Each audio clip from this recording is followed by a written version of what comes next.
Good afternoon. I'm Richard Gigline, and I'd like to welcome you to the latest in our Compensation Committee webinar series. Today, we'll look at many of the emerging hot-button issues surrounding director compensation and hear pertinent data and trend information from Pearl Meyer's annual director compensation study. We are seeing that after years of scrutiny and criticism of CEO pay, the media and activist community appear to be turning their attention to director compensation. At the same time, we know well that the commitments, responsibilities, and scope of the board continues to expand. Director oversight areas such as risk mitigation, cybersecurity, shareholder communication, and even broad corporate strategy development is becoming the norm. Today, we are joined by two experts on this subject, Jen Coors, Managing Director and Office Head from Pearl Meyer's Chicago office, and her colleague, Tim Dupuis, a Vice President with the firm. They will review their findings and analysis from Pearl Meyer's annual research, including year-over-year changes and detailed data on current corporate practices and pay programs that affect board structure and director pay levels. We will also talk about some ideas on how boards might effectively communicate the rationale of their director compensation programs and offer some program options to consider in the coming year. Before we begin, let me turn it over to Renell Perry with NACD's education team for some housekeeping announcements. Renell? Thank you, Richard. Audience, please submit the question to our panel of experts. They will answer it live today, and if not, we can follow up with an email. Also, you can opt in to receive future executive compensation thought leadership from Pearl Meyer.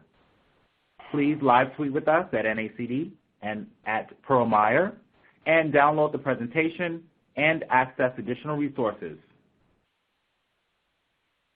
The slides are available at pearlmeyer.com and right within this webinar console. You will automatically receive one NACD credit for your participation today. Your credit can be applied to our NACD fellowship programs.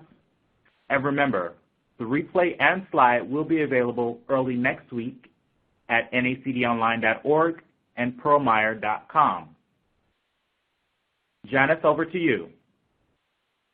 Thanks, Renell, and welcome to everybody as we spend the next hour or so talking about director compensation issues. For, as Richard said when he started in his opening comments, for the first time in years, director compensation is actually in the news.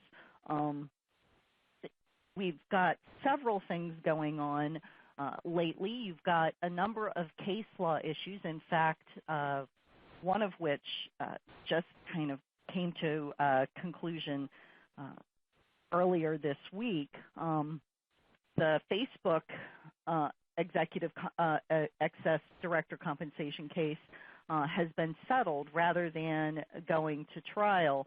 And part of the settlement is an agreement on the part of Facebook that they will actually submit their director compensation to a say-on-pay vote in the 2016 proxy.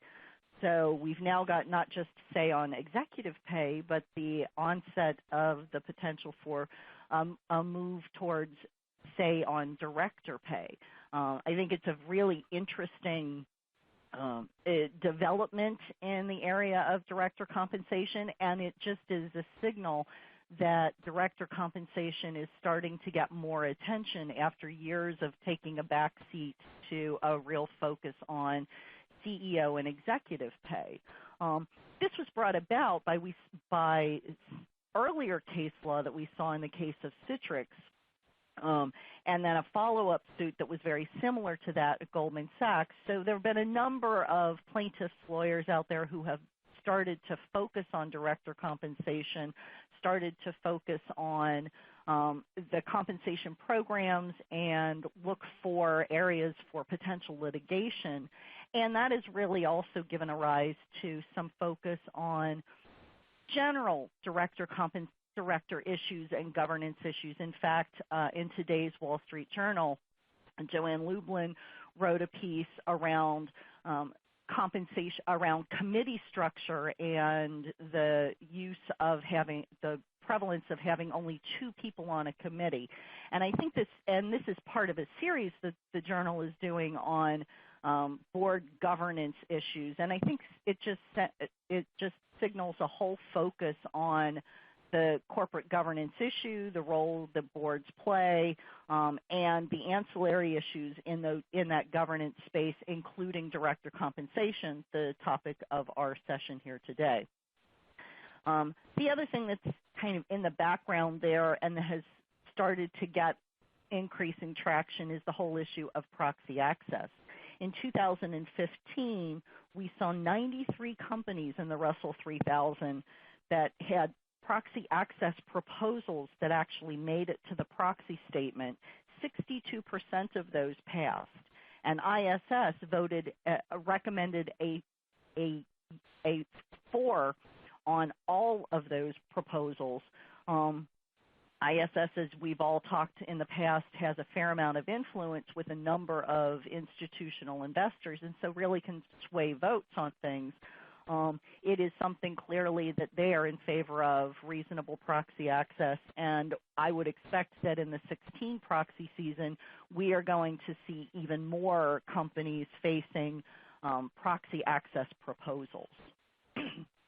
So with that as background, in terms of what's going on in the marketplace and the scrutiny that boards are under around not just how the decisions they made with regard to executive compensation, but also the decisions they're making with regard to their own compensation, let's look at the results of the study that we've just completed. Renell? Thank you. So, as we do every year, we look at 1,400 publicly traded companies, and I want to emphasize that these are all publicly traded companies. It's not a private company data. We take those 1,400 companies and we look at them across 5 different size categories. Director compensation, like executive compensation, tends to vary based on company size, not to the degree that we see with execs, but certainly there is a relationship between company size and director pay. So we take those 1,400 companies and we break them up into 5 buckets. As you see here, the buckets range from a small of companies under 500 million to the largest, which is basically the Fortune 200. Next slide. Before we talk about the compensation, let's focus a little bit on the board demographics, because that too has certainly been an issue of focus in the media of late, particularly around the issues of diversity. So let's take a look at board demographics.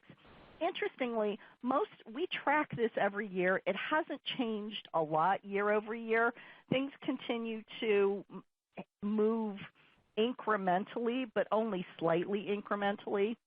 We are now at a point with regard to declassified boards where the majority of companies have a declassified board that is almost universal at the largest companies in our study, and over 50% even at the smallest of companies.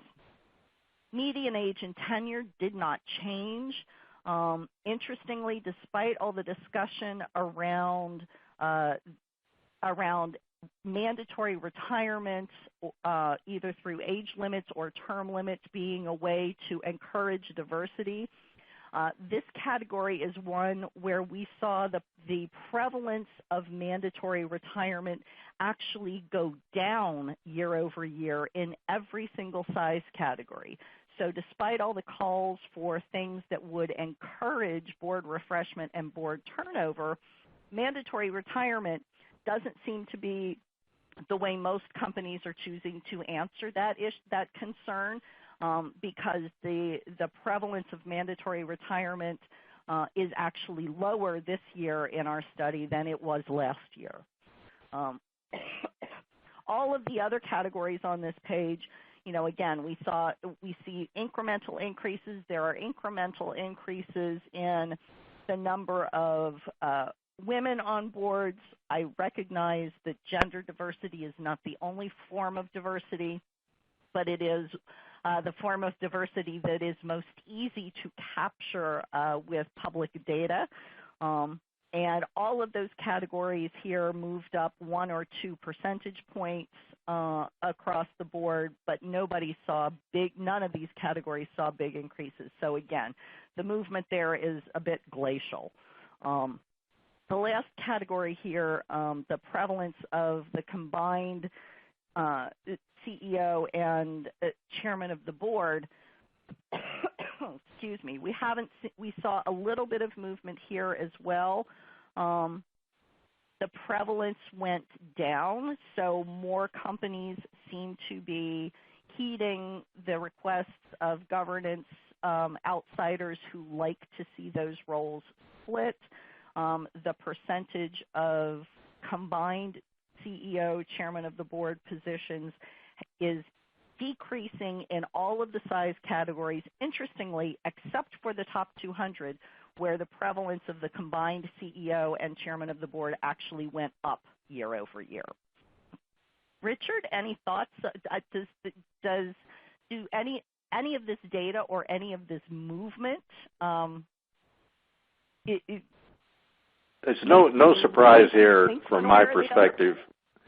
From my perspective, Jan, there is no surprise here, with exception of one thing. I would have thought that the top 200, that there would have been some decline in the CEO, COB, the chairman of the board situation, that you would have seen some more separation of those two roles, and obviously they're going in the opposite direction, and that's a surprise to me.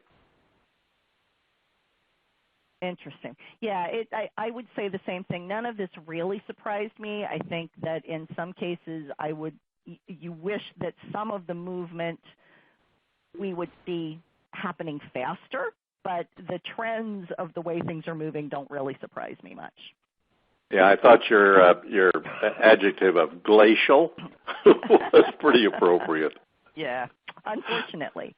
Yes. So that brings me to our first polling question.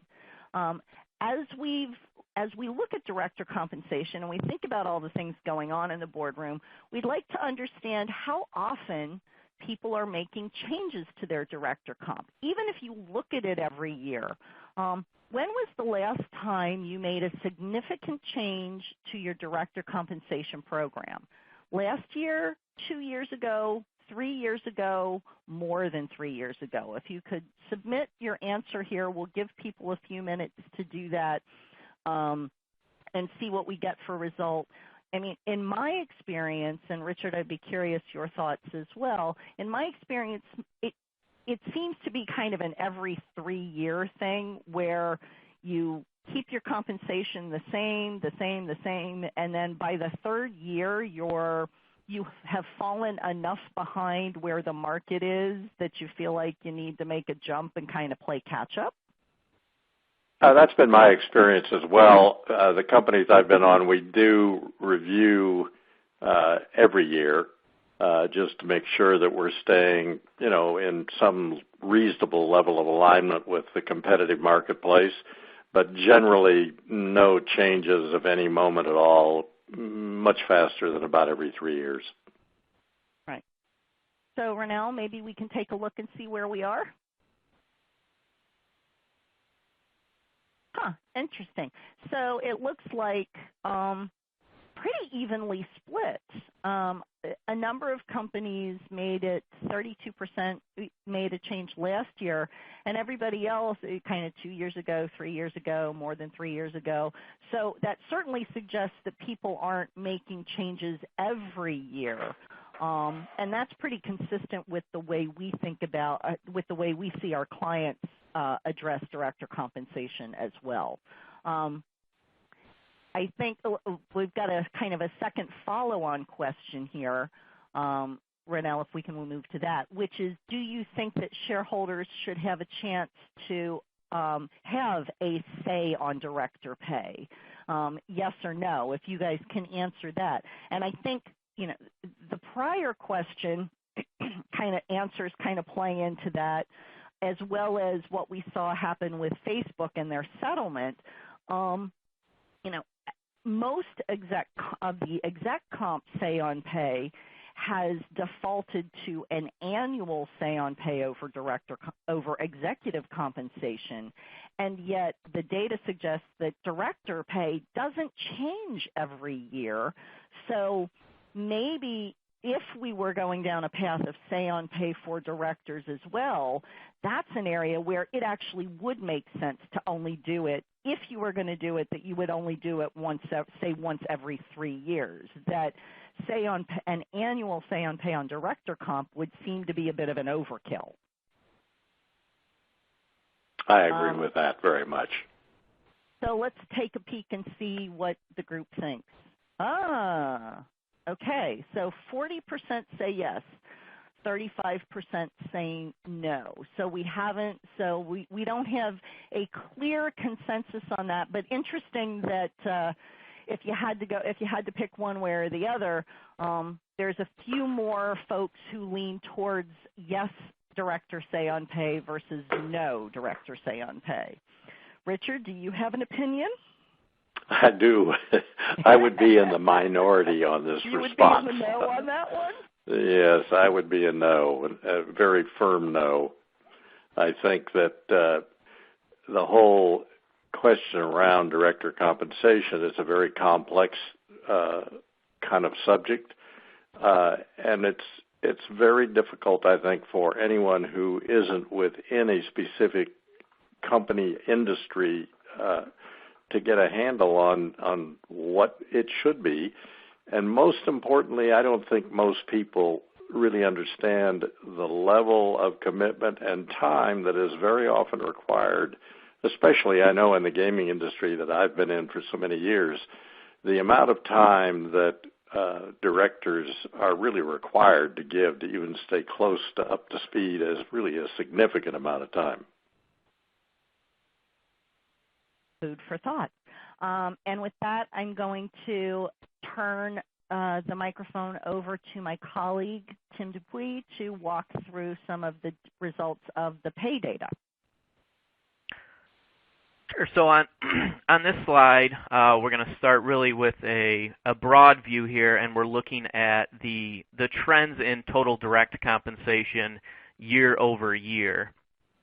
So total direct compensation is really inclusive of all elements of board pay. So we're talking board retainers, equity grants, committee pay, etc. And overall, over the past couple of years, we've really seen some slow growth in the low single digits. And that's a little different from what we saw in 2013, where we really saw kind of mid single digit increases. Really across all size categories, we saw a 1 to 3% increase. The micro companies are a little bit of an outlier. We saw a 9% increase in total direct compensation among those small companies. But that difference is primarily due to a larger than normal change in the constituent companies that make up that micro size category year over year. And really when we think about the current economic climate, we really anticipate that we'll continue to see kind of low single digit growth over the next couple of years. Next slide, Renell. So here we're looking into the mix of compensation elements and really what's driving the small changes in total direct compensation. And when we look into the data, we really see that the total direct compensation increases are primarily driven by increases in the annual cash retainer and the annual equity awards that are given to directors. We see that cash retainers increased by at least 6% in all size categories, with the exception of small companies, which remained flat, and that stock awards increased by 6% across all of the firms that we analyzed. We also noticed that committee compensation remained relatively flat across all size organizations, and we'll look into the elements of committee pay a little later in the deck. But we also noticed that total board costs, so the amount of money that companies are paying to their directors in total, have remained relatively flat over the last year as well.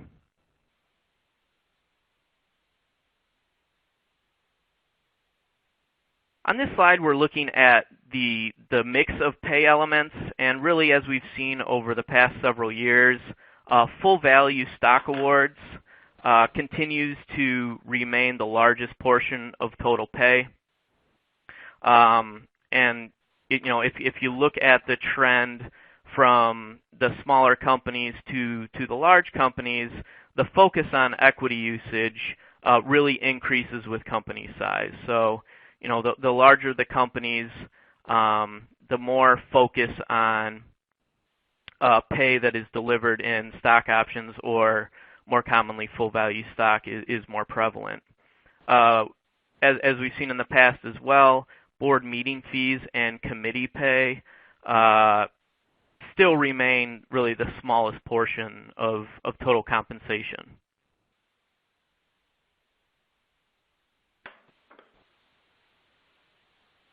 Tim, does full value here, one of the panelists, one of the audience has asked, does full value here mean that the equity awards vest immediately upon the grant date? Give a little explanation of full value. Sure. No, it doesn't necessarily mean that they vest immediately. What we mean by full value awards is typically that the directors are granted restricted stock.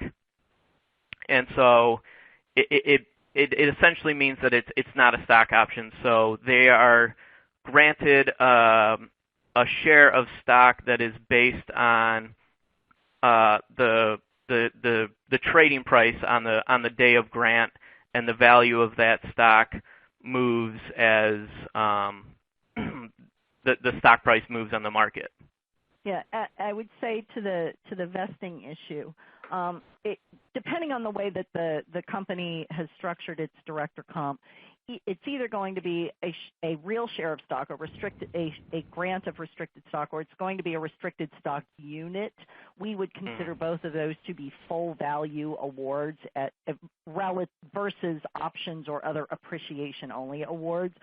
The most typical, structure on vesting is that the grant is made in conjunction with the annual meeting, and it vests a year later.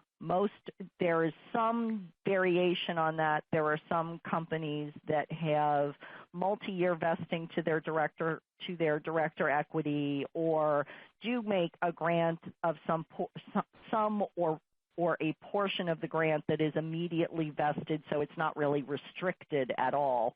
But the majority of director comp equity grants have a one-year vest to them, and that's consistent with somebody who is serving a one-year term. As we see more and more companies that are declassified, the vesting term of the equity matches the term of the directors of the directorship. An interesting question that has just been posed.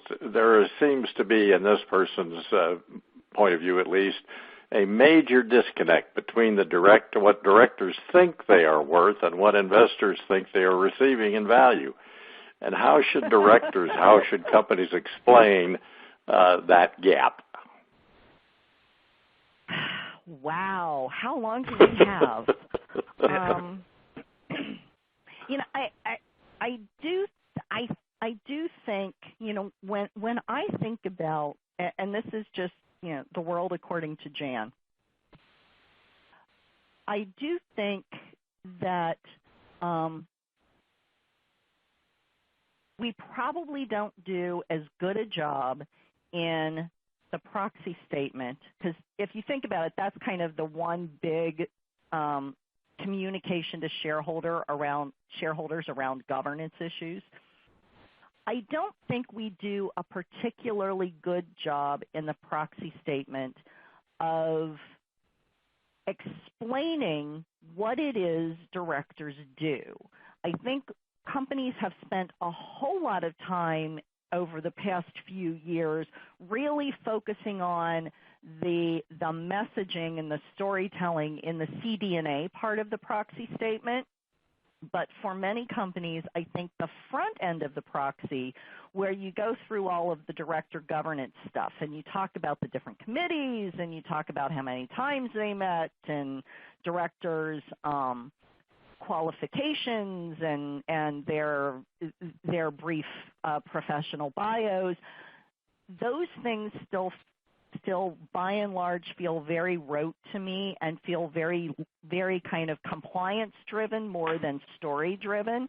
So I would agree. I think there's probably work that can be done by most companies to improve, to create a better understanding of exactly what directors are doing for that money. Because I think the questioner has a point.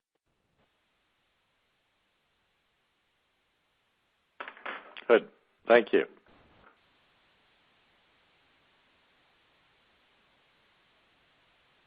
All right. So one of the practices, that we tend to deliver to our clients, and is obviously something that that NACD preaches, is we encourage our clients to deliver at least 50% of their director pay in equity, and what we're showing here is kind of the year-over-year prevalence data in the different size categories, showing the percentage of companies that follow this practice.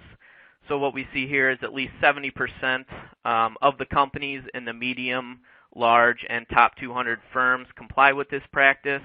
When we look at all firms in the survey, that number is just below 70% at 67%.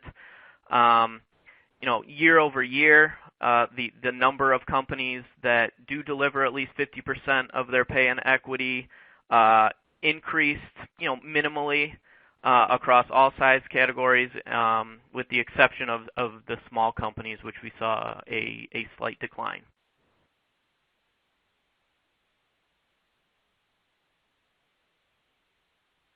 When we dug a little further into the equity grant practices, and there's really no surprises here, full value shares continue to be largely preferred over stock options, and we've really seen this trend hold true since stock option expensing became mandatory in 2005, 2006. The idea here is that full value shares tend to create a stronger alignment between director and shareholder interests. If you think about the idea that the key responsibilities of board members are to be focused on company oversight and governance, and kind of the idea of full value shares is more in line with those interests. We do still see stock options in smaller startup-type organizations, and where we do see stock options, these companies tend to rely heavily on granting stock options to their executives as well. And so we think about industries like the pharmaceutical industry, the technology industry, where stock options are, a prominent vehicle in delivering compensation to their executives.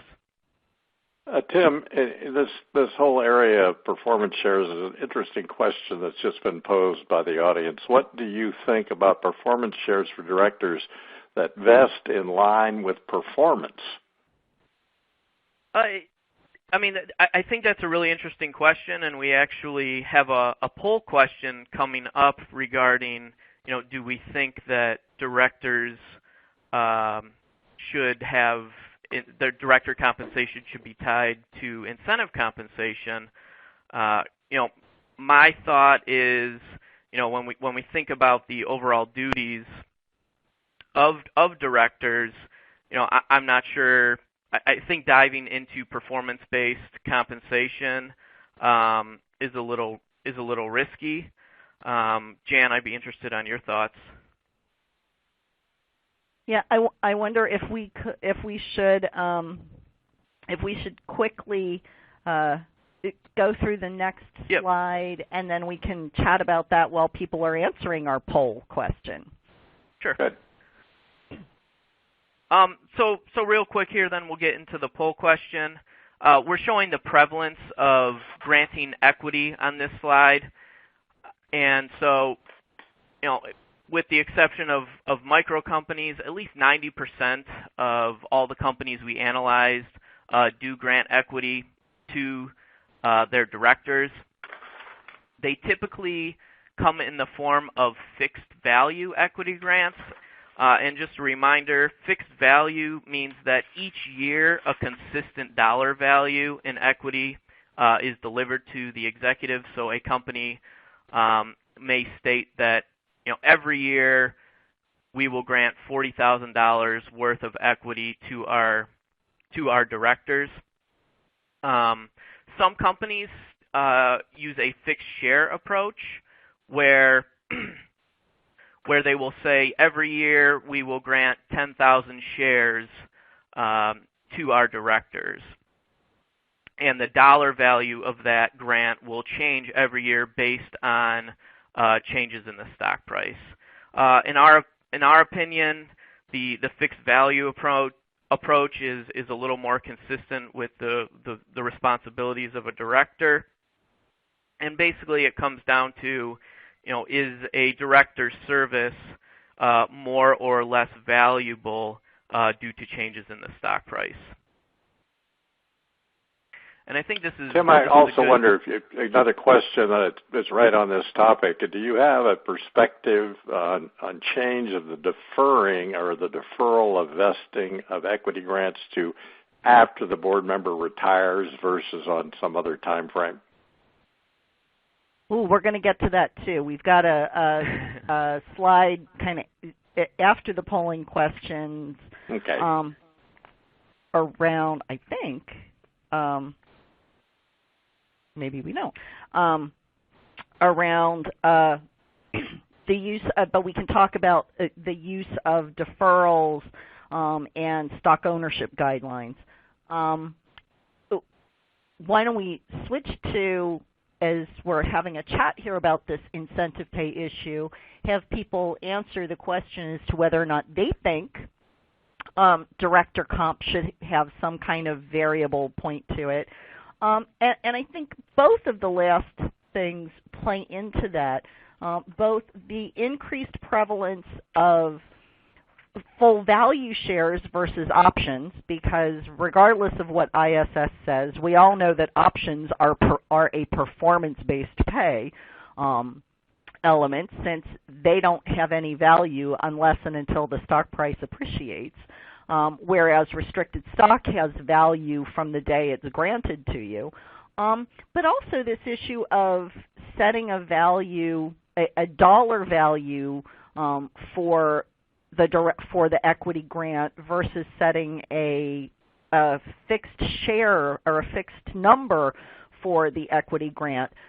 Both of those, relative to the question of incentive pay or variable pay, both of those trends actually make director pay more fixed in nature and less variable in nature. So regardless of what you feel about the trends as they currently stand push director pay towards being less performance-oriented, less performance-driven, and more towards it being kind of a fixed value. So I am paying for somebody's time and service more than I am paying for somebody's more than I am tying their pay to the success of the company. I think it really has a lot to do with how you view the director, the role of the director and the responsibility of the director. Is the director there for oversight and advice, and the successful completion of the company's strategy really lies with the hands of management, and that's why their pay has so much variability to it? Or do you believe that directors actually also have a responsibility to deliver on strategy, and that they too then should be tied? So, I think it's a really interesting question, and I don't know that I'm not a big fan of a bonus per se for directors, or even performance vesting on shares for directors. But I have to say, unlike most of my colleagues at Pearl Meyer, I actually am a really big fan of fixed shares for directors. I wish I could get more of my clients to do that instead of fixed value, but given the trends in the market, I usually lose that argument. So let's look at what the audience says. Indeed. The majority of folks, nearly two-thirds, say no on incentive pay. Richard, you must have an opinion about this too. I say no. I think it's a very bad idea. The fact that you're getting equity grants, I mean, the value of those shares that you are given, that you have been given in those grants, that value is tied to what you create in terms of value as a corporation, which is then reflected in the price of the stock. That's your incentive. Yeah. Well, and to your point, if you're required to then hold on to that stock through your entire tenure as a director, you do have a vested interest in the company's performance. Absolutely. I will tell you personally that is true. Okay. Tim, let's move on. All right, so the next few slides, we get into some of the details surrounding committee pay. And this slide is focused on the prevalence of providing committee meeting fees. And year over year, we've really seen a trend of companies eliminating committee meeting fees. And once again, this year, we saw the same thing. In talking to our clients, we do understand that more and more work continues to be done at the committee level, but we're really not seeing an increase in the number of committee meeting fees. But what we have noticed, from the directors we talk to, is that more and more work continues to be done outside of formal meetings, and when we ask companies about why they're eliminating meeting fees, there's a couple things that companies tell us. I mean, one is the obvious. Eliminating meeting fees obviously simplifies the plan design, the administration, and the communication of the director compensation program. But it also helps to avoid questions as to what actually constitutes a formal meeting and at what point should a meeting fee be paid. For example, does a 30-minute teleconference among committee members constitute a full meeting, or is it an hour, et cetera? And so, this is a trend that we've seen for the past several years. And if we move to the next slide, Renelle, what we see is when companies eliminate meeting fees, they're not necessarily making up for the meeting fees by providing retainers for committee members. More often than not, when companies eliminate meeting fees, they actually make up for that compensation in additional annual cash retainers for board members. And this slide leads us to that conclusion, where we see that providing committee pay to chairs has remained flat over the past year, really across each of the three standing committees, and we actually saw a decrease in the prevalence of providing any sort of pay to members of the three standing committees.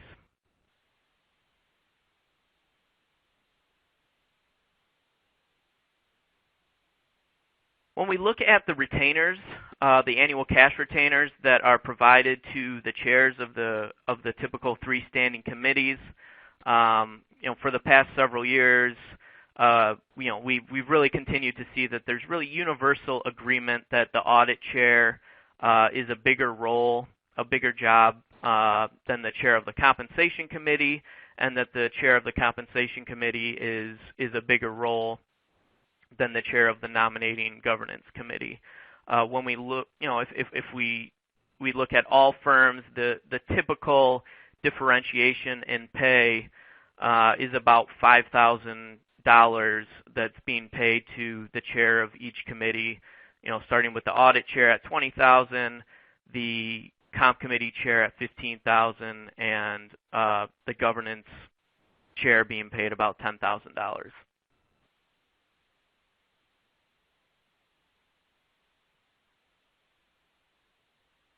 On the next slide, we're looking at the fees that are provided to the retainers that are provided to the members of each committee. And over the past few years, and you saw this last year, we've really reached a point where the prevalence of providing compensation for serving as a member of the compensation or the nominating governance committee has dropped below 50%, and that's really why you see among top 200 companies, and that's why you see the zeros as the retainer values for those two committees among the top 200 firms. The hierarchical approach that we saw among committee chair retainers among the other size categories holds true here for providing retainers to board members. If we look at all firms, a member of the audit committee receives about $8,000 as a retainer. For the compensation committee member, about $5,000, and for the nominating governance committee, about $3,000.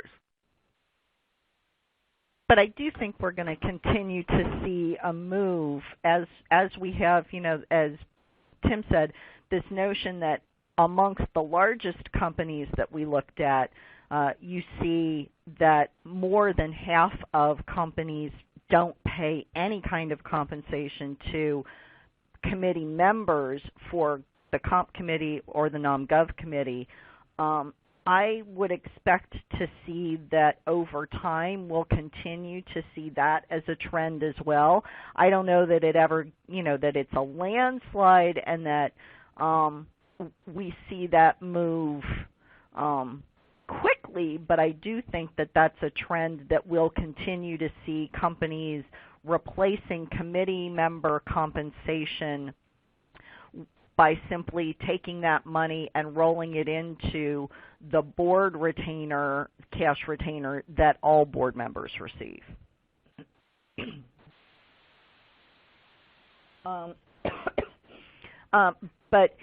I think along that line, to make the segue, while I think that we'll see committee member compensation continue to decrease, I think committee chairs will continue to get some kind of a premium because that is a single position and it represents an incremental amount of work. The same is true for people who have the role of either non-executive chairman or have the role of the lead director or presiding director where there is an executive chairman. What you see on this chart shows you the prevalence of compensation here. And again, these trends very similar to what we saw last year, not a lot of movement. It is more likely that non-executive chairs receive additional compensation than it is for lead or presiding directors to receive additional compensation. But in either case, even for the lead presiding director, those numbers are now over 50% for all size categories.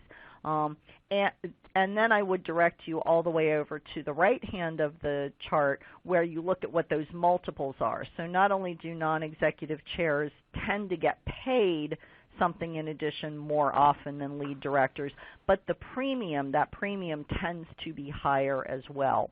On average, for all 1,400 firms, the typical premium that's provided to the non-executive chair is about 50%. So they would get 50% more than a regular board member would get, whereas someone who's got the role of being the lead director or the presiding director would typically get a premium of maybe equal to maybe 15% of what a regular board member gets. That premium is generally delivered in the form of an additional cash retainer. Every once in a while it's equity, but that's not the more common way to provide the premium. Next slide, Renelle. And then I wanted to also talk about, this came up earlier, the question came up earlier around holding requirements for equity. Here too, we continue to see incremental movement. Most companies at this point have some form of stock ownership guideline. The only group in our review that has less than 50% prevalence of stock ownership guidelines is the smallest group, so those companies with revenues under $500 million, but they too are nearly at 50%. Everybody else, more than 50% of the companies in the study have some form of ownership guideline. Most often that ownership guideline is expressed as a multiple of the cash retainer.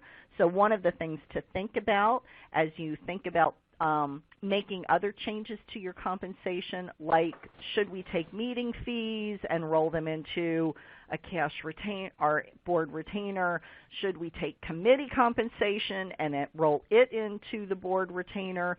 If you are like most companies and you have a stock ownership guideline that is a multiple of that cash retainer, by shifting more of your compensation into the board cash retainer, you have also, at the same time, you will end up having increased the ownership requirements for your directors in terms of the dollar value of the equity that they have to achieve to meet their stock ownership guideline.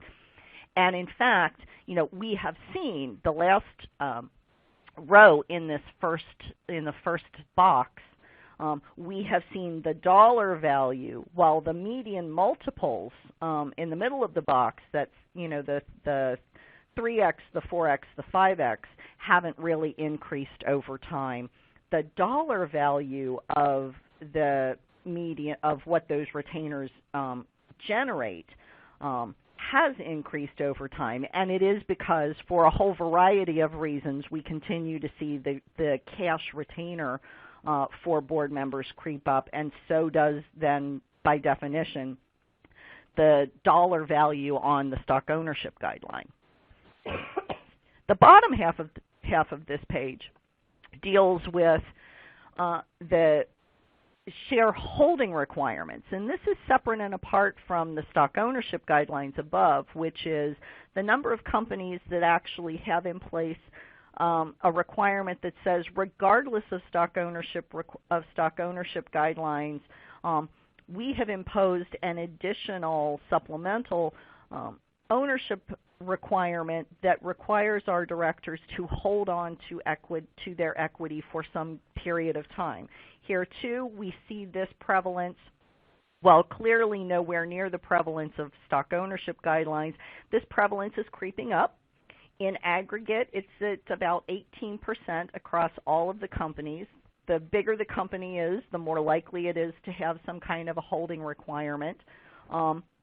And where you have those holding requirements, the most again, at bigger companies, those holding requirements tend to be around holding on to the equity until you leave the board. At smaller companies, those holding requirements tend to be linked to the stock ownership guideline above, and you're required to hold on to shares until you meet that guideline.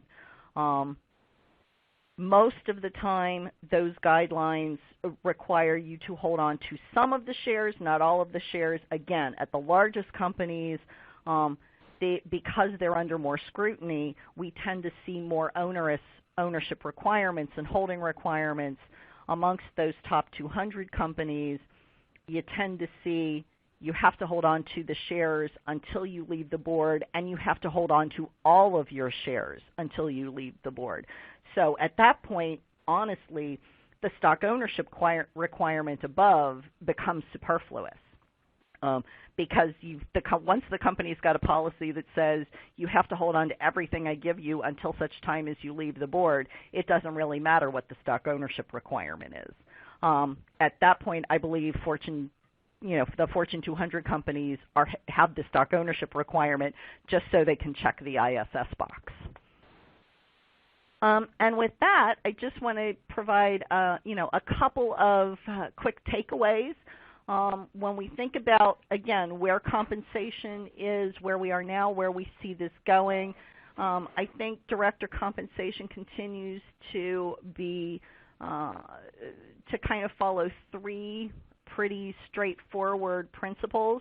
The increases year over year we expect to continue to be modest, kind of low to mid-single-digit increases despite the additional amount of work, despite all of the scrutiny that directors are under. I think part of that scrutiny will, in fact, end up keeping director compensation increases fairly modest for the foreseeable future. I think my second watchword would be simplicity. Again, we see companies doing things to streamline their director compensation, getting rid of meeting fees, getting rid of committee member compensation, all things to kind of bring it down to the very basics of here's a cash retainer, here's an annual equity grant, and other than premiums for board leadership positions, that's what everybody gets, and everybody gets the same. And then the last watchword would be alignment. And there, we continue to see companies granting more equity than cash in terms of the value of director compensation. We continue to see companies asking their directors to hold on to more of that equity.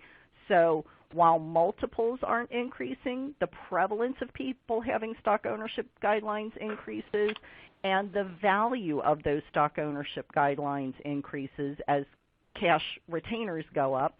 We also see a modest increase year over year in holding requirements that go above and beyond what the stock ownership guidelines are.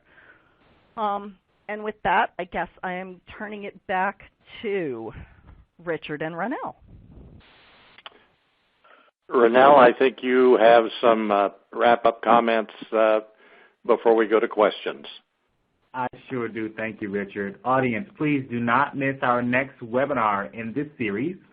Join NACD and Pearl Meyer again on March 10th, 2016 at the same time, 2 p.m. Eastern Standard Time. Put TSR in its place. Choose the right performance metrics for value creation. Registration is live now. You can register at nacd.org/webinars.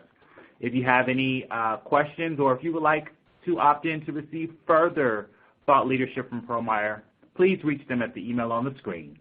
Richard, back to you. Thank you, Ronell. Let's get to the questions. Interesting one, I thought.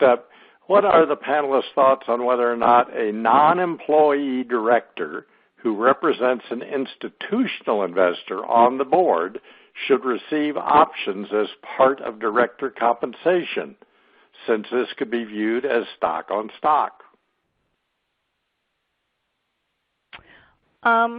in my experience, I've seen this a few times where you've got directors who are representing venture capitalist interests or private equity interests have board seats.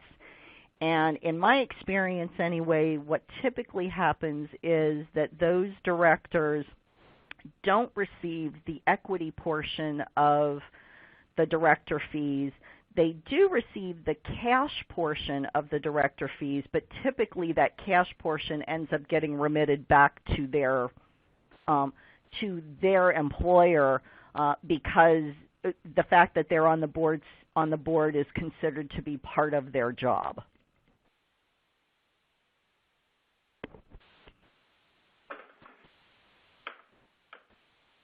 All right. There is one comment that I'd love to know what your opinion is on. Incentive pay for directors should be in the growth of share value versus a more direct incentive. I would agree with that. But I think that's, you see that in two ways. You see that now in director compensation to a modest degree, in that you've got more than 50%, for most companies, more than 50% of the director compensation is delivered in equity, and more than 50% of companies require directors to hold on to all or a portion of that equity for some period of time. So I think that creates something of that linkage to long-term shareholder value performance.